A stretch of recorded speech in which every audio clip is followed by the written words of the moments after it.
VIP Camping Park, plateforme web développée par une start-up costarmoricaine. Le concept, mettre en relation des propriétaires de terrain et des camping-caristes, une alternative aux aires de stationnement aujourd'hui très critiquées.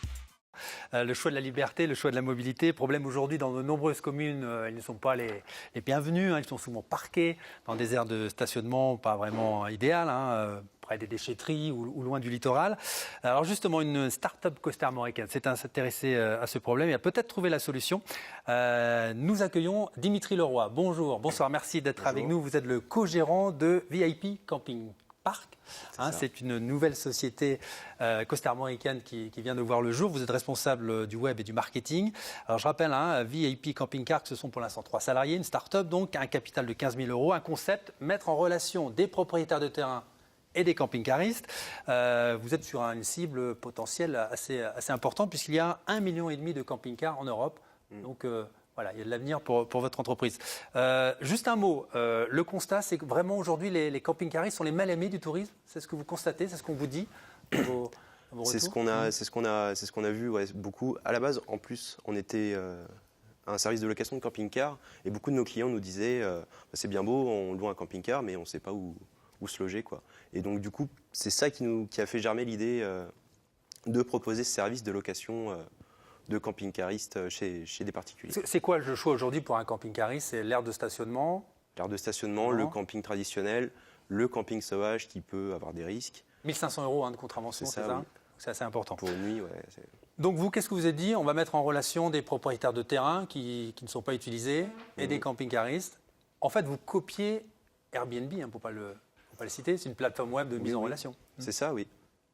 Ça fonctionne, mais on sentait qu'il y avait quand même un besoin, un manque pour le public des camping-cars.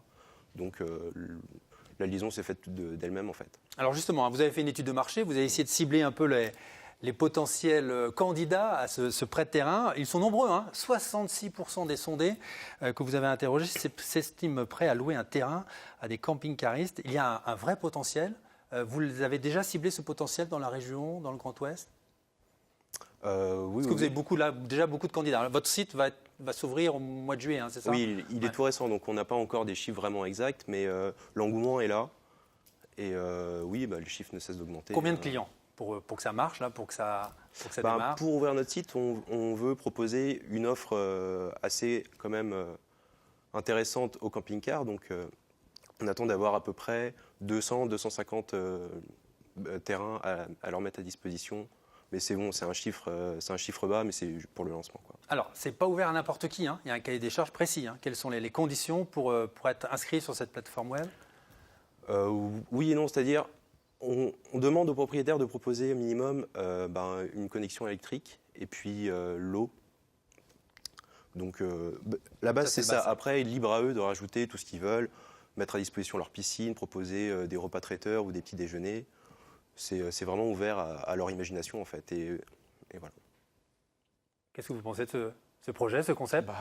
Dimitri a peut-être saisi un bon marché. Je pense que ça va faire grincer les dents de certains campings. Je sais que les campings eux-mêmes sont mobilisés avec un site, une plateforme web qui s'appelle Quickstop Bretagne, pour inciter les camping-cars à profiter des services proposés par les campings traditionnels. Mais peut-être c'est bien complémentaire encore. Il y a des camping-caristes qui ont un peu l'ADN camping, qui ont évolué après le camping, qui vont continuer dans les campings. Puis il y a d'autres qui veulent leur liberté et leur autonomie totale, et qui seraient peut-être intéressés par les prestations de service de Dimitri. Donc non, tant que c'est bien cadré votre activité, sur le plan fiscal, ça marche. Il y a certainement un créneau à prendre. On va regarder le dessin de Loïc Schwartz, notre dessinateur, qui s'est inspiré de votre projet, et ça l'a inspiré justement. Regardez, on voit un propriétaire de camping-car qui arrive dans un château, dans un domaine plutôt luxueux. Voilà, il est reçu par un majordome. L'accueil est au fond du parc, monsieur. Réponse du camping-cariste, vous direz à la comtesse que Raymond l'invite à l'apéro ce soir.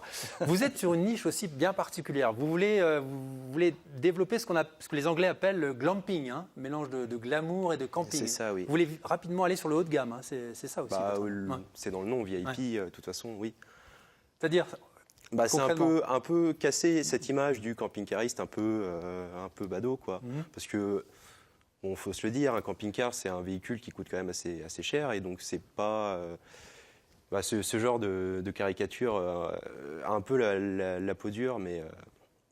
C'est-à-dire ouais, que c'est- voilà, c'est- un camping-cariste veut aussi avoir son intimité, veut être dans un paysage plutôt beau, plutôt agréable. Bah, c'est ça. Et puis, comme je disais, vu qu'il paye assez cher son véhicule, il s'imagine vraiment...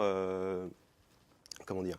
Il s'imagine vivre... Dans un environnement plutôt bien, plutôt intéressant, C'est un peu ça. loin de tout le monde. Ou pas forcément, Ouais, non c'est aussi communautaire, il y a des grandes communautés de camping-cars. Quel tarif par nuit les propriétaires pourront proposer? Vous allez mettre alors- en place une fourchette?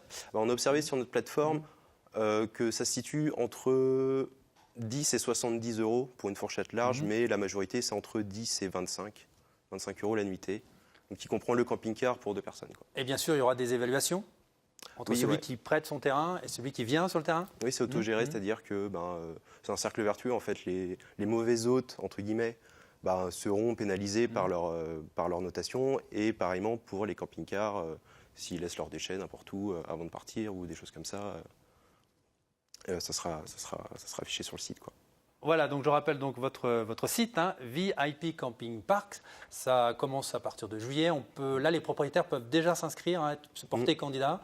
Bien sûr, ouais. Donc vous attendez combien pour lancer là votre Comme je vous votre disais tout à recette? l'heure, ouais, 200, 200, 250. 300. Ouais. Donc à partir de mi-juillet, on pourra cliquer sur ce site. Merci beaucoup, Dimitri vous en Leroy. Bonne chance pour votre projet.